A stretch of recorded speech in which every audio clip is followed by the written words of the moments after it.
श्री स्वामी समर्थ. तुम्हा सर्वांचे आपल्या यूट्यूब चॅनलवरती मी अगदी मनापासून स्वागत करते. तुमच्या मनातील सर्व चांगल्या इच्छा स्वामी महाराज पूर्ण करोत हीच स्वामींच्या चरणी प्रार्थना करते आणि आजच्या व्हिडिओला सुरुवात करते. आजच्या व्हिडिओमध्ये आपण मार्गशीर्ष महिन्यामध्ये गुरुवारचे जे उपवास केले जातात तर याची संपूर्ण माहिती पाहणार आहोत. हा उपवास कोणी करावा, कसा करावा, त्याच प्रकारे हा उपवास कधी सोडावा, उपवासाला काय खावे, काय खाऊ नये, उपवास सोडताना कोणते पदार्थ खावेत, त्याचप्रमाणे आपण उपवास केला परंतु काही नियम जर पाळले नाहीत तर आपल्याला व्रताचे कोणतेही फळ मिळणार नाही. त्यामुळे उपवास सोडताना काही नियम आहेत तर ते नियम कोणते, अशी संपूर्ण माहिती आपण या व्हिडिओमध्ये पाहणार आहोत. मार्गशीर्ष महिन्याला श्रावणा इतके महत्त्व आहे. श्रावण महिना जेवढा पवित्र मानला जातो तर तेवढाच पवित्र हा मार्गशीर्ष महिना आहे आणि या मार्गशीर्ष महिन्यामध्ये गुरुवारांना अनन्यसाधारण महत्त्व आहे. मार्गशीर्ष महिन्यातील गुरुवारी श्री महालक्ष्मी व्रत केले जाते. हे व्रत लक्ष्मी प्राप्ती आणि ऐश्वर्य प्राप्तीसाठी केले जाते. आपल्या जीवनात सुख, सौख्य, समाधान, धनवैभव, संपत्ती आणि ऐश्वर्य प्राप्त व्हावे म्हणून प्रत्येक घरामध्ये हे व्रत मोठ्या श्रद्धेने केले जाते. श्री महालक्ष्मीचा आपल्यावरती आशीर्वाद कायम राहावा, आपल्या घरामध्ये तिचे कायमचे वास्तव्य राहावे म्हणून हे व्रत केले जाते. सर्व सौभाग्यवती स्त्रिया हे व्रत करतात. त्याचप्रमाणे कुमारिका, पुरुष, विधवा स्त्रियासुद्धा हे व्रत करू शकतात. गुरुवारी लवकर उठून नित्यकर्मे व स्नान आटोपून गुरुवारचा पूजाविधी केला जातो, उपवास केला जातो. यावर्षी मार्गशीर्ष महिना जो आहे तर त्यामध्ये 4 गुरुवार आलेले आहेत. कधी कधी मार्गशीर्ष महिन्याचे 5 गुरुवारसुद्धा येत असतात, परंतु यंदा 2024 मध्ये 4 मार्गशीर्ष गुरुवार हे आलेले आहेत. मार्गशीर्ष महिन्याची सुरुवात ही 2 डिसेंबरला होणार आहे आणि पहिला गुरुवार जो आहे तर तो 5 डिसेंबरला आहे आणि शेवटचा म्हणजे 4था गुरुवार जो आहे तर तो 26 डिसेंबरला आहे. तर 4 गुरुवारी आपल्याला उपवास जो आहे तर तो करायचा आहे. आता हा उपवास आपण कशा प्रकारे करायचा आहे, हा उपवास कोण व्यक्ती करू शकतात, उपवासाला काय खावे, काय खाऊ नये, तर हे आपण पाहणारच आहोत. पण त्यापूर्वी तुम्ही जर चॅनलवरती नवीन असाल आणि पहिल्यांदाच माझे व्हिडिओ पाहत असाल तर चॅनलला सबस्क्राईब करा. व्हिडिओ माहितीपूर्ण वाटला तर व्हिडिओला लाईक करा. सर्वात अगोदर पाहूया हा उपवास कोण करू शकते. तर उपवास जो आहे जी व्यक्ती व्रत करते तर त्या व्यक्तीने करायचा आहे. घरातील इतर व्यक्ती ज्या आहेत तर त्यांना जर उपवास करण्याची इच्छा असेल तर त्या व्यक्तीसुद्धा हा उपवास करू शकतात. आता पुरुषसुद्धा हा उपवास करू शकतात, सौभाग्यवती स्त्रिया हा उपवास करू शकतात, कुमारिकासुद्धा मार्गशीर्ष गुरुवारचा उपवास करू शकतात. त्याचप्रमाणे ज्या विधवा स्त्रिया आहेत तर त्यासुद्धा हा उपवास करू शकतात. काही कारणाने जर आपल्याला गुरुवारची पूजा मांडता आली नाही, जर काही अडचण असेल आणि जर आपल्याला ती पूजा मांडणे शक्य नसेल तर एक वेळ पूजा नाही मांडली तरी चालेल, परंतु तुम्ही उपवास जो आहे तर तो करू शकता. मनापासून जर इच्छा असेल तर तुम्ही नक्कीच हा उपवास करू शकता. असं कोणतंही बंधन नाही की अमुक अशा व्यक्तीनेच हा उपवास करावा. एका घरामध्ये कितीही व्यक्ती हा उपवास करू शकतात. जी व्यक्ती पूजा मांडणार आहे तर ती व्यक्ती तर हा उपवास करूच शकते, परंतु इतर ज्या व्यक्ती आहेत तर त्यांनी जरी हा उपवास केला तरीसुद्धा चालेल. आता हा उपवास कधी करायचा आहे आणि कधी सोडायचा आहे, तर उपवास जो आहे तर तो दिवसभर करायचा आहे आणि हा उपवास सायंकाळी सोडायचा आहे.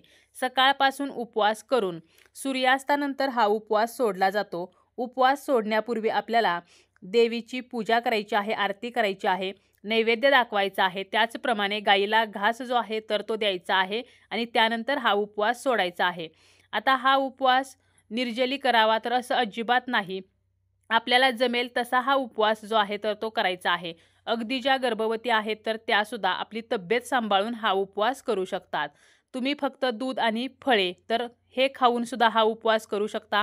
त्याचप्रमाणे उपवासाचे पदार्थ जसं की खिचडी असेल, वेपर्स असेल तर हे सुद्धा आपण खाऊ शकतो. आपल्या तब्येतीला सांभाळून आपल्याला हा उपवास करायचा आहे, कारण जर आपली तब्येत चांगली असेल तरच आपण पूजापाठ व्यवस्थित करू शकतो. त्यामुळे उगीचच आपल्याला निर्जला उपवास करायचा म्हणून काहीही न खाता पिता आपल्या तब्येतीवरती त्याचा परिणाम होईल तर असा उपवास आपल्याला अजिबात करायचा नाही. तब्येतीकडे दुर्लक्ष अजिबात करायचं नाही, तर आपल्याला तब्येत सांभाळून हा उपवास करायचा आहे. कारण आपण उपवासाला काय खातो किंवा काय खात नाही यापेक्षा आपण एखादं व्रत किंवा एखादा उपवास किती श्रद्धेने करतो, निष्ठेने करतो तर हे महत्त्वाचं आहे. मार्गशीर्ष हा थंडीचा महिना आहे आणि थंडीमध्ये भूक जी आहे तर ती जास्त लागते आणि आपल्या शरीराला एनर्जीची सुद्धा गरज असते. त्यामुळे आपल्याला हा उपवास जो आहे तर तो पदार्थ खाऊनच करायचा आहे. आता तुम्ही कोणकोणते पदार्थ उपवासाला खाऊ शकता, तर खिचडी असेल, वेपर्स असतील, राजगिरा लाडू, खजूर, त्याचप्रमाणे गूळ शेंगदाणे, दूध, फळे, तर या पौष्टिक ज्या गोष्टी आहेत तर त्या आपण खाऊ शकतो. आपले मन किती पवित्र आहे, किती निर्मळ आहे, तर हे महत्त्वाचं आहे. आपल्याला या दिवशी कोणाचाही अपमान करायचा नाही, कोणाबद्दलही मनामध्ये वाईट भावना आणायची नाही, कोणालाही वाईट बोलू नये, कोणालाही दुखवायचं नाही, त्रास द्यायचा नाही. त्याचप्रमाणे महिलांचा अनादर करायचा नाही. तर हे नियम पाळायचे आहेत. परंतु उपवासाला आपण उपवासाचे पदार्थ खाऊ शकतो. आता हा उपवास जो आहे तर तो आपल्याला कसा सोडायचा आहे? तर बघा, काही जणी काय करतात, की ही जी पूजा आहे तर ती सकाळी मांडतात. परंतु ज्यांना सकाळी वेळ नाही, कामाची गडबड असते, तर त्यांनी संध्याकाळी जरी ही पूजा मांडली तरीसुद्धा चालते. सूर्यास्तानंतर आपल्याला देवीजवळ दिवा लावायचा आहे, अगरबत्ती लावायची आहे, देवीला हळदी कुंकू आपल्याला अर्पण करायचं आहे, देवीची आरती करायची आहे, नैवेद्य दाखवायचा आहे आणि यानंतर उपवास सोडायचा आहे. आणि उपवास सोडण्याअगोदर गाईला घाससुद्धा द्यायचा आहे. आता नैवेद्य जो आपण दाखवणार आहोत तर यामध्ये आपल्याला सात्विकच नैवेद्य बनवायचा आहे. ज्या पदार्थाने आपण उपवास सोडणार आहोत, म्हणजे जे पदार्थ उपवास सोडण्यासाठी आपण खाणार आहोत, तर याचाच नैवेद्य दाखवायचा आहे आणि यामध्ये आपल्याला सात्विक अन्नपदार्थाचाच समावेश करायचा आहे. या महिन्यामध्ये मांसाहार, अंडी, मटण, मासे हे सर्व वर्ज्य करायचं आहे. त्याचप्रमाणे काही भागामध्ये कांदा लसूणसुद्धा वर्ज्य केला जातो. म्हणजे आपण जी भाजी बनवतो त्यामध्ये कांदा लसणाचा वापर करायचा नाही. आपण जो नैवेद्य दाखवणार आहोत त्यामध्ये कांदा लसणाचा वापर करायचा नाही.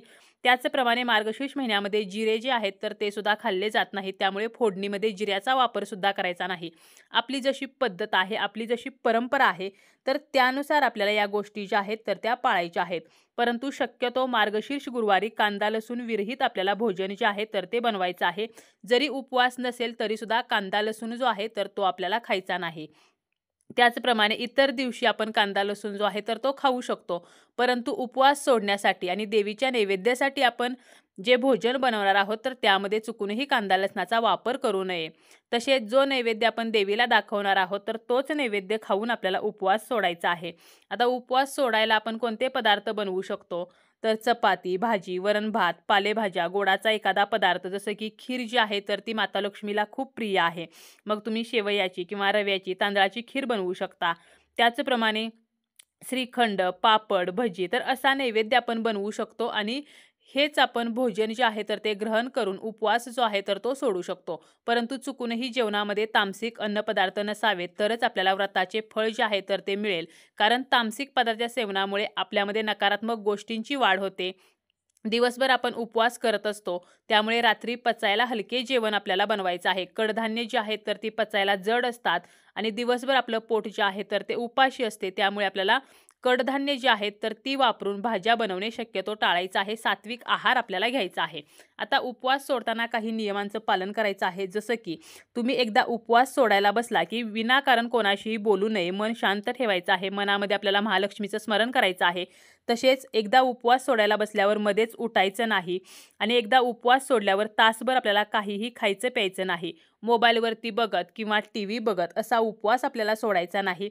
कारण मोबाईल स्क्रीनवरती किंवा टी व्ही स्क्रीनवरती बऱ्याच वेळेला निगेटिव्ह गोष्टी येतात आणि ती नकारात्मकता आपले मन आणि आपल्या शरीरामध्ये सुद्धा निर्माण होते. म्हणून आपल्याला टी व्ही बघत किंवा मोबाईल बघत उपवास सोडायचा नाही.